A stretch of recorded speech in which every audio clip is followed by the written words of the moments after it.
The fallout this morning after Robert Mueller's marathon testimony. 7 hours of questions from two committees. That caused President Trump to declare victory. Big question now, what comes next here on the Hill?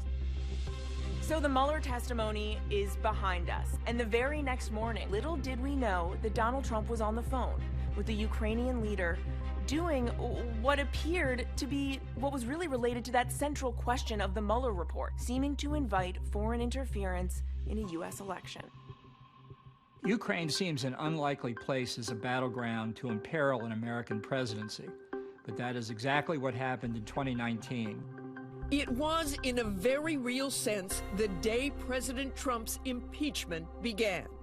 You've never spoken publicly about what happened last year, but you wrote that Ukraine was a perfect example of Trump working for his own best personal interests. Explain. He wanted a probe of Joe Biden in exchange for delivering the security assistance that was part of the congressional legislation that had been passed several years before.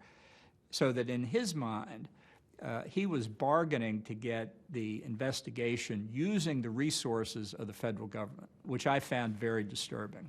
It began with that phone call, the President of the United States to the President of Ukraine.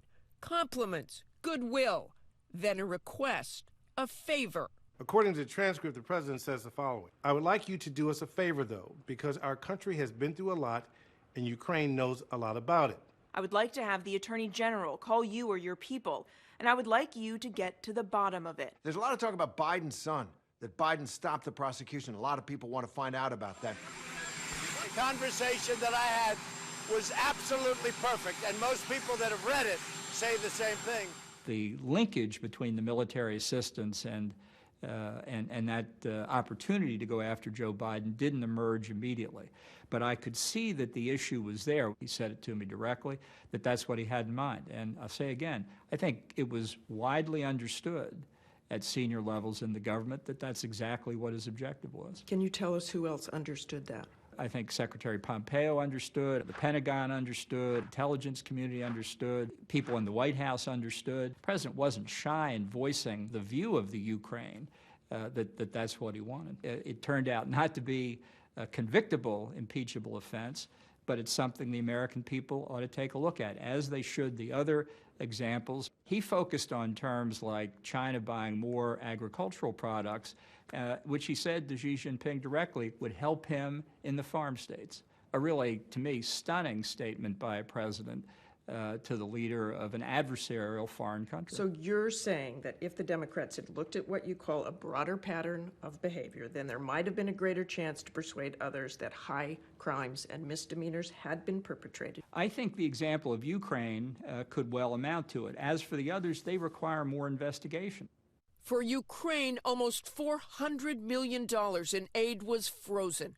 Bolton says Trump told him directly it was waiting for an investigation of Biden's son and the Democrats. August 20th comes a key conversation you had with President Trump about the security assistance.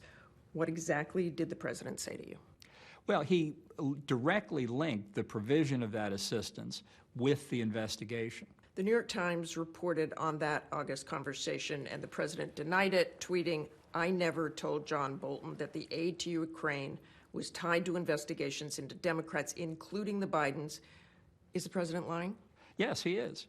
And it's not the first time either. I think it's important to get these kinds of facts out on the table. And I don't think President Trump really fears what foreign governments are going to read in the book. He fears what the American people are going to read. The question was the president looking for a quid pro quo, this for that? It was hotly denied by the president. There was no quid pro quo. There was no quid pro quo. There was no quid pro quo. Please rise. Many in Congress wanted to hear what Bolton had to say during Trump's impeachment. Bolton has said that he would testify. To have Ambassador Bolton testify under oath. John Bolton has a relevant testimony. And the Senate must have him testify as a witness. This would have been the president's national security advisor, former national security advisor, would have been giving a firsthand account of his version of the facts. But Bolton didn't speak. You were a star witness to something the president was on trial for, something you say you now find deeply disturbing, possibly criminal, yet you felt no obligation at all to tell the American people about this, whether in testimony on the Hill or an interview or a statement or anything? I was fully prepared if I got a subpoena. I think the way the House advocates of impeachment proceeded was badly wrong. I think it was impeachment malpractice. You could have been that person providing that testimony. And it would not have made any difference.